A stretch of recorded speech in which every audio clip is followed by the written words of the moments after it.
of fit for function that has tremendous environmental, cost, civic benefit to these communities. What you represent, in contrast to this bureaucratic process of it going through very expensive and a very complex process and product that's not going to meet our needs very well, in contrast to what you represent to me is private industry. Well, but you have to realize that I am employed by governments. I think the last contract I had with a private entity might have been a decade ago. I think there's been a few worse.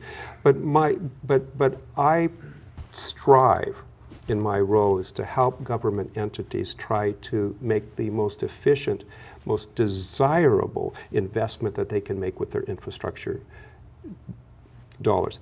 I am entrepreneurial. I love a challenge. I like to take on projects like this and turn, what did they say, a cow's ear into a silk purse. That should be the role that we all strive to do when we are spending other people's money. And when we do things for the common good through taxation, we spend other people's money. I would want my money to be spent in the very best possible way, because I would love to see Vancouver and Hayden Island really desirable places to be. Hayden Island in the 1920s was a destination resort for Portland.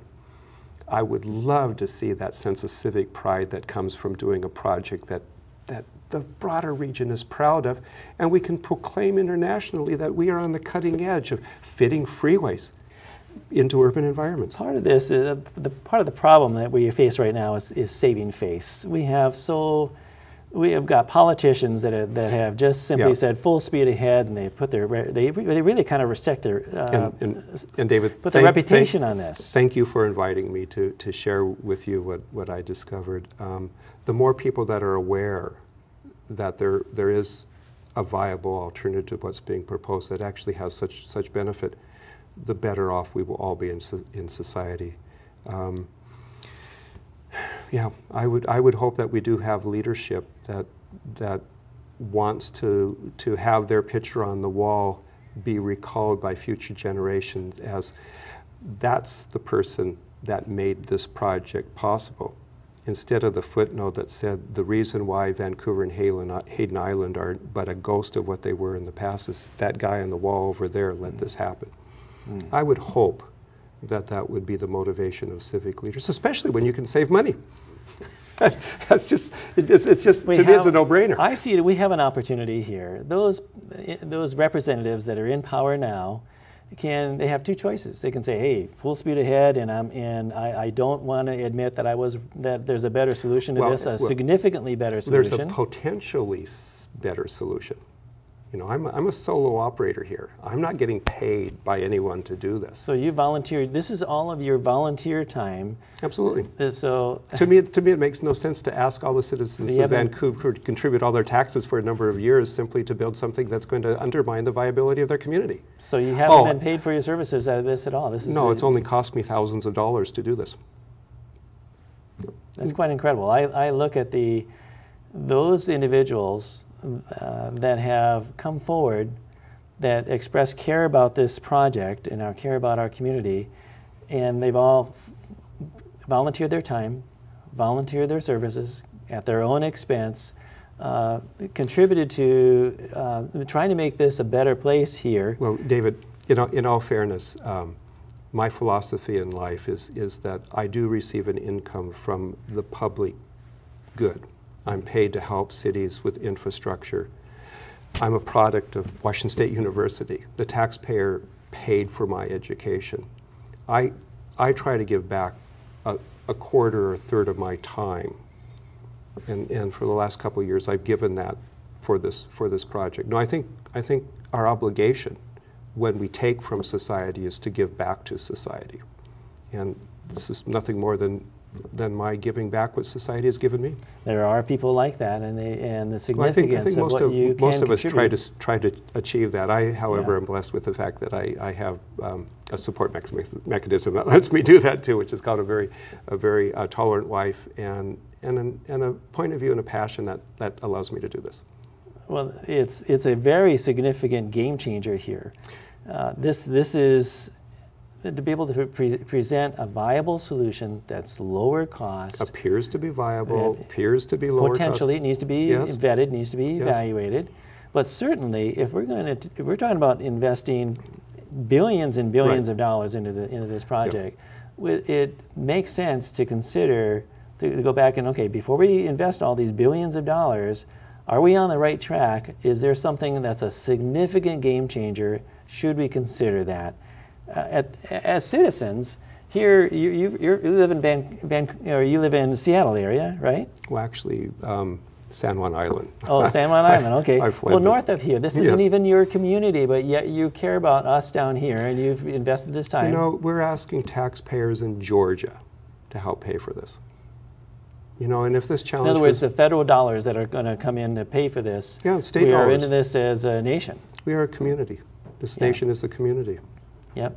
Yeah, there's no hesitation on my part. So what can we as a community do in order to somehow bring good sense, good financial sense, good infrastructure sense to this so project? you're asking for a recommendation? Yeah. From a bridge designer. Okay.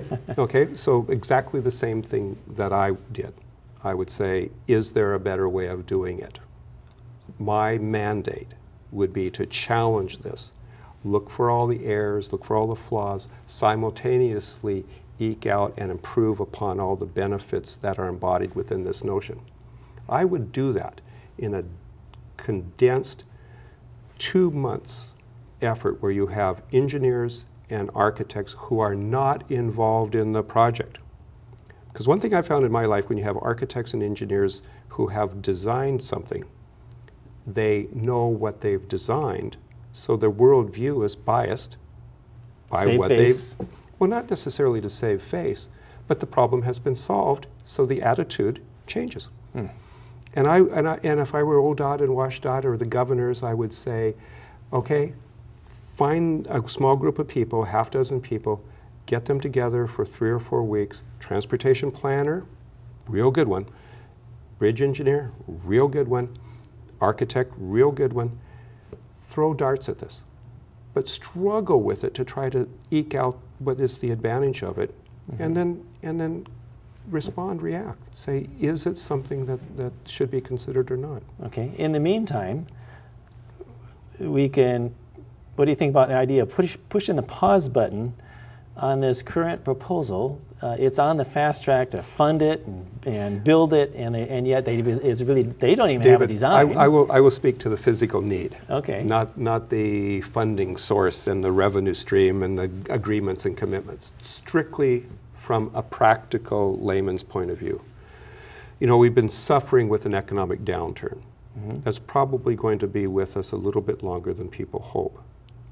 We're not looking to reestablish that log jam in the freeway probably for a half dozen or years. I think we've set back the growth charts that have been put forward to justify the project. The money savings and the environmental impact, I think time out is required. I think people need to pause. You can take time out by paralleling tasks. You put at risk the design dollars you're being spent during the paralleling time, and we're not talking many dollars compared with billions and billions of dollars. We're talking about a relatively short period of time with some probably expensive people because they know what they're talking about, and asking themselves if this is not a better solution, and then giving that to our civic leaders and having them do what we as voters have asked them to do and help us with those decisions. Which makes good sense. Right now we're spending millions of dollars per month on this current proposal. Right. And it's the idea of, I think the review of third-party outside designers, and I would certainly include you in that list because this is you've already invested so much of this. What I would expect is for me to defend this notion, and to point out what I think needs to be looked at and what I wasn't able to draw. So you welcome the critical evaluation. Oh, it's the only way we learn as people is to have people help us with a better understanding of what we've done.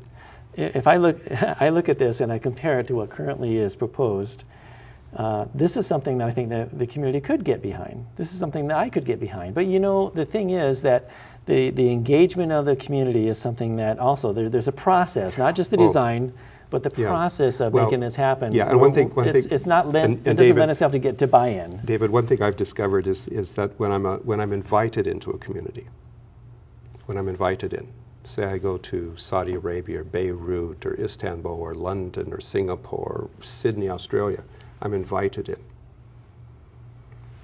That means that there's this notion that people might benefit by what I have to say. Mm-hmm. When I come in without that invitation, immediately perceived as being an obstacle, something that's detrimental to consensus and conclusion of the planning effort. Mm. So I'll fully appreciate the fact that there's a reluctance to embrace something like this. I think, however, it's very compelling and should be considered. I agree. So how do we invite you in? That's what we have a government of elected people to do. So the natural, of course, we got in our local area, we have these terms: locally preferred alternative. Does this fall into that category? Can you consider this a locally preferred alternative? Well, remember that the process to date has followed a path that has resulted in a technical solution that I feel is not the right fit for function. So yes, we would have to change certain definitions. The locally preferred alternative would probably be this if people could see this. So yeah, we would have to change decisions and commitments we've already made. Mm-hmm. Okay. Change. Leadership.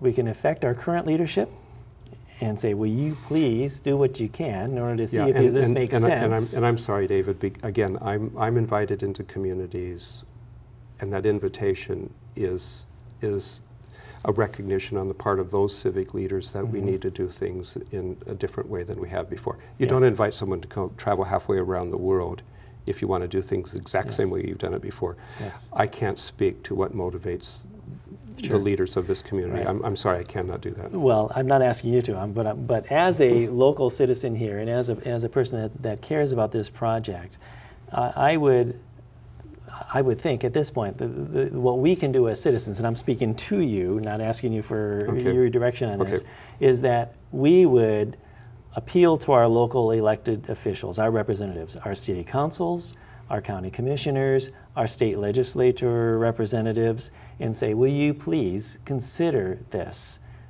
Take a month out and allow this, see if we can shoot holes in this, and how much does this make sense?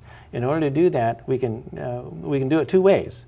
And this is, again, I'm not asking for your opinion. This is our community. Yeah. My ideas for our community here is that hopefully our local leaders will be willing to do that. To me, it looks like, why wouldn't we do that? It makes sense. If not, then the alternative would be, hey, local leaders, we want to replace you. We want leadership that makes sense, that will do what's best for the community, and not this bureaucratic process that just pushes ahead regardless of the sense of it. I'll make a most intriguing observation. Okay. Sometimes I work in countries that, for our practical purposes, are dictatorships. Mm-hmm. It's such an embarrassment when I see more progressive thinking coming from those communities than I see here. It's such an embarrassment. No, we are a democracy, and I know that you spend a great deal of your resources and time civically involved, engaged in the community. I try to do the same myself. It is our responsibility to do that sort of thing. And it is political. Within the arena, we engage.